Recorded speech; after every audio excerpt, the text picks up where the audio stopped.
The BRICS bloc, led by China and Russia, is expanding and appears to be outperforming the West in many aspects. Does this mean that the lion's share of the global economy will no longer be in the hands of the United States and its allied partners? A somewhat surprising mix of countries is about to join the BRICS, the economic grouping of Brazil, Russia, India, China, and South Africa, a decision made at the 15th BRICS Summit hosted by South Africa. In January 2024, the bloc will include developing country Argentina, Africa's second-largest economy Egypt, Ethiopia, one of the fastest-growing economies in the region, and oil giants Iran, Saudi Arabia, and the United Arab Emirates. 6 new members of BRICS have demonstrated efforts to increase their presence on the global economic stage. And according to Euronews, this leap could threaten the sustainability goals of the West. Why is that?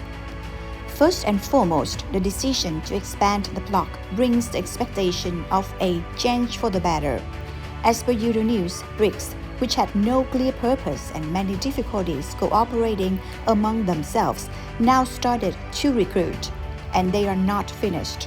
Including the newly recruited members, more than 40 countries want to join the bloc, according to the 2023 summit chair South Africa.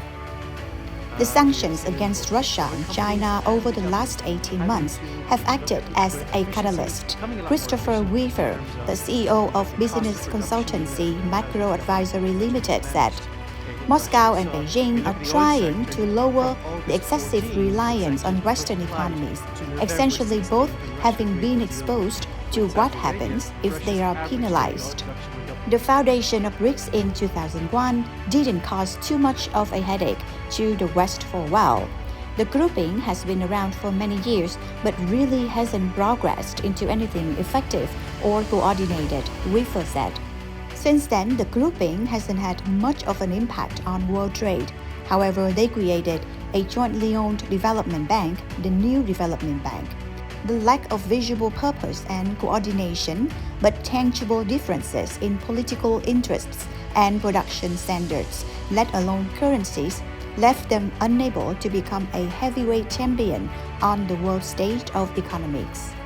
The continuing expansion offers the BRICS an opportunity to have a powerful voice on issues like climate management and the control of global financial systems.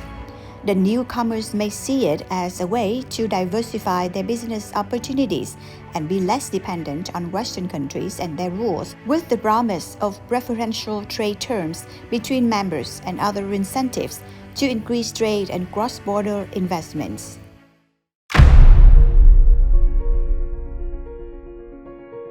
Current members of the bloc represent about 42% of the world's population and more than $27 trillion in accumulated gross domestic product. The enlarged grouping will account for 46.5% of the world population. And using the IMF's 2022 GDP data, we can calculate that it will account for $30.8 trillion of the global $100 trillion GDP.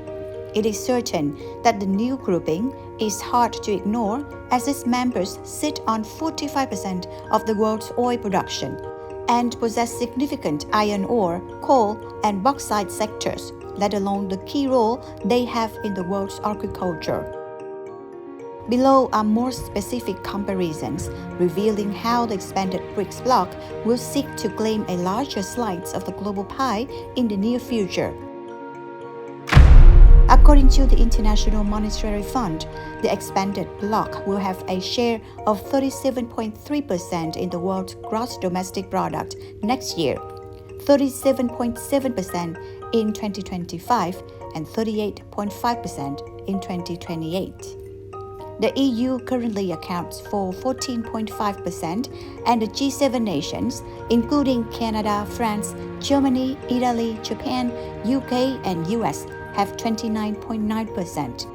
In 2028, the EU and G7 shares are expected to drop to 13.7% and 27.7% respectively, when Brazil, Russia, India, and China first came together in 2001, they accounted for 18.75% of the global economy, while the G7's share was 43% and the EU had 20%. In 2010, when South Africa joined the bloc, its share increased to 26.55%. In the 22 years since its establishment, BRICS' piece in the global economic pie has increased by over 70%. The G7 nations are home to over 800 million people, a figure dwarfed by the five-state BRICS population count of some 3.2 billion. That will grow by at least 400 million with the 6 new members, and the expanded BRICS will account for 44.4% of the world population. When it comes to gold, BRICS nations have some 5,493 tons, while the G7's reserves stand at 17,527 tons, according to the World Gold Council. Among G7 countries, the US and Canada's share in global oil production is at 20% and 6% respectively, while together Russia, Brazil, and China account for 21%, according to data from the US Energy Information Agency. With the inclusion of major producers Saudi Arabia, UAE, and Iran, BRICS will have a share of 41% in global oil production. In natural gas output, the US leads the entire world, while Russia, Iran, and China are among the top 5. On the military side, the G7 has 2 of the world's top 10 powers in the US and UK, while BRICS has 3 among the top 5, China, Russia, and India.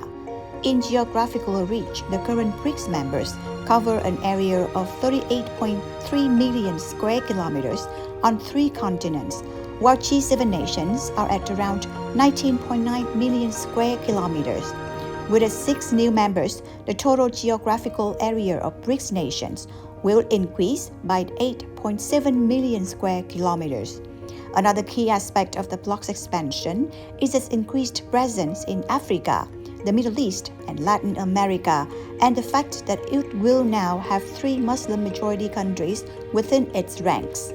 Therefore, developed nations, typically the G7, rely to a great extent on trade with them and so on coordination on such issues as climate change and environmental issues. Therefore, the strongest economies can no longer ignore the newly shaping bloc's needs, says Weaver. The expert believes that while technology, investment, and trade are going to be important issues on the table, one of the corner points of the discussion between the strongest economies and the BRICS countries could be bringing the gap on their interests in environmental issues and setting priorities. Developing nations do not see the environment as big a priority as people in the developed world do, explains Weaver. Even though countries like Saudi Arabia and the UAE keep listing sustainable growth as a priority, they need time to adjust. Their priority is about economic and social development in order to create a more stable economic basis like the G7 and the EU already possess, says Weaver. And the argument is that give us time, but there isn't time.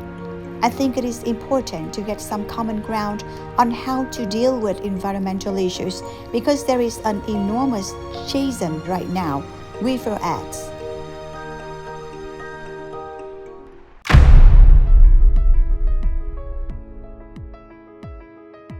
One of the recircling questions about the BRICS is whether or not they are working on a system to use a common currency.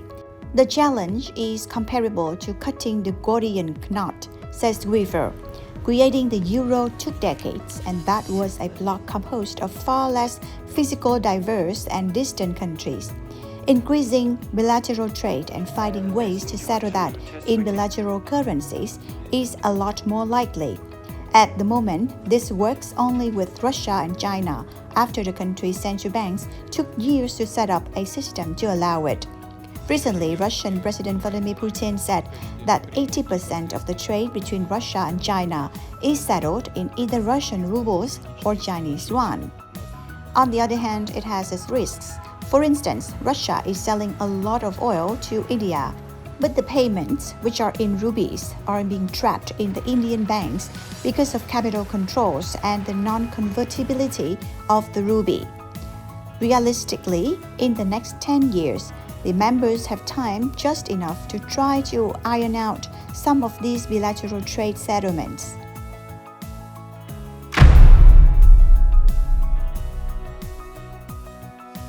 So, where does further expansion lead the bloc? According to Euronews, the already peculiar selection of countries may well be joined by new members such as Kazakhstan and Thailand, who have reportedly applied already. The criteria is hazy, says Weaver.